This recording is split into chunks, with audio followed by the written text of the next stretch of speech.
In the heart of a snowy prairie town during the harsh winter of the 1800s, 10-year-old Thomas lived a quiet, struggling life with his widowed mother. Their farm was modest, and the cold bit through every crack in their wooden home. Nights were the hardest, they shared a single quilt to stay warm, their food supplies dwindling with each passing day.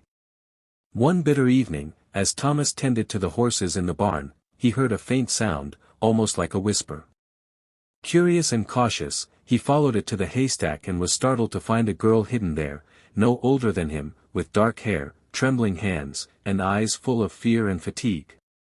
She was a Native American girl, dressed in torn cloth, her body shaking from the cold. Thomas knew what the townspeople said about her people, but looking at her, he didn't see an enemy, he saw someone suffering. Without hesitation, he ran inside, grabbed the only quilt they owned, and wrapped it around her fragile frame. He gave her water, sat by her side, and stayed with her through the night. She never spoke, but her eyes said more than words ever could. By morning, she was gone, leaving only footprints in the snow, and a warmth in Thomas's heart that even the brutal winter couldn't freeze. He didn't know it yet, but that single act of kindness would echo far beyond that quiet barn. Days passed since the night Thomas gave his only blanket to the mysterious girl in the barn. Life on the farm returned to its quiet routine, though the cold felt even sharper without the quilt. His mother never asked where it had gone, perhaps she sensed something in her son's silence. But something had changed in the air. Early one morning, Thomas stepped outside and found a bundle of firewood stacked neatly by the door. The next day, strips of dried meat were tied in cloth and placed near the barn.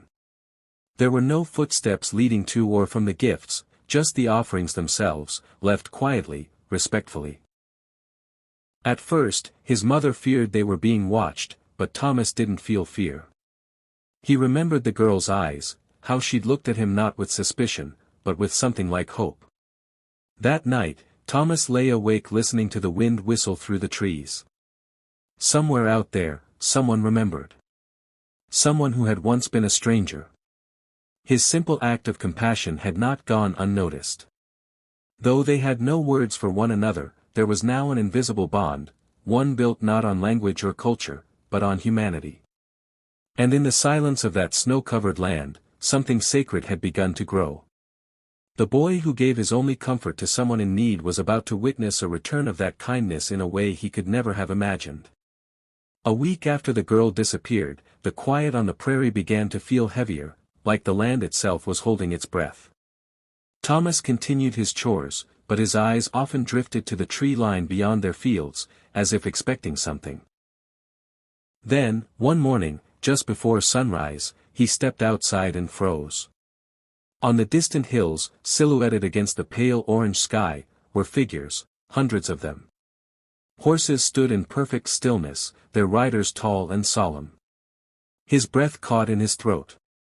He called for his mother, and together they stood in silence, watching the scene unfold like a dream. 700 Native American warriors lined the ridge, motionless, peaceful, not advancing, but not leaving either. At the center of the line, one figure dismounted and slowly approached the barn. As the figure neared, Thomas recognized her. It was the girl, alive, strong, and healthy, wrapped in the same quilt he had given her. She stopped just a few feet away, her eyes meeting his once more. Behind her, the elder stepped forward and removed his feathered headdress. With a calm, respectful voice, he said, "You gave life when no one else would. We do not forget kindness." Thomas said nothing, he couldn't. His chest was tight, not with fear, but with awe. In giving a single blanket, he had reached across a divide generations wide. And now, in the snow-covered fields of his quiet world, history was bowing its head to a boy's compassion. The morning light grew stronger, casting long shadows from the line of warriors across the snow. Not a single voice was raised, no weapons drawn, just silence, reverent and powerful. Thomas stood beside his mother, their hands clasped tightly. The elder approached further, his weathered face gentle, eyes wise with sorrow and strength. He reached into a leather pouch and pulled out a beautifully carved eagle feather. "This is not payment," he said softly, placing it in Thomas's hand. "It is remembrance." The girl stepped forward too. She held the quilt tightly around her shoulders, its edges now embroidered with bright-colored threads, tribal symbols woven into the fabric. She gave Thomas a small smile, and for a moment, the world seemed to hold only the two of them. No one else spoke. No one needed to. Then, slowly, one by one, the warriors turned their horses and began to ride away, no command given, no signal. Just unity.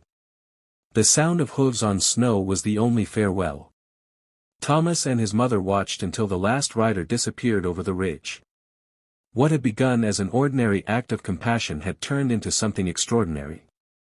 The barn, once just a place of work, had become sacred ground.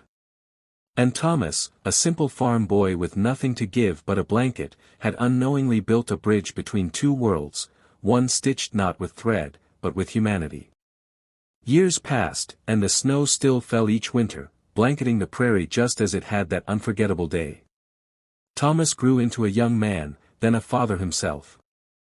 The barn remained, weathered but standing, and in its rafters hung the old quilt. Now faded with time, yet still bearing the hand-stitched symbols of a tribe that had once honored a boy's kindness. He often brought his children there, telling them the story not with pride, but with reverence. He spoke not of the warriors' numbers or their silence, but of the girl, how she had looked at him, not as a stranger, but as a boy who simply cared. Sometimes, he would say, a small kindness is louder than any battle cry. The eagle feather remained above their hearth, a symbol not of reward, but of respect, a legacy that whispered through generations. People in nearby towns still spoke of the day when hundreds of native warriors lined the hills in absolute silence, only to ride away without a word. Most didn't understand it. But Thomas never felt the need to explain. Because what happened wasn't about legend or fear, it was about the quiet, unstoppable power.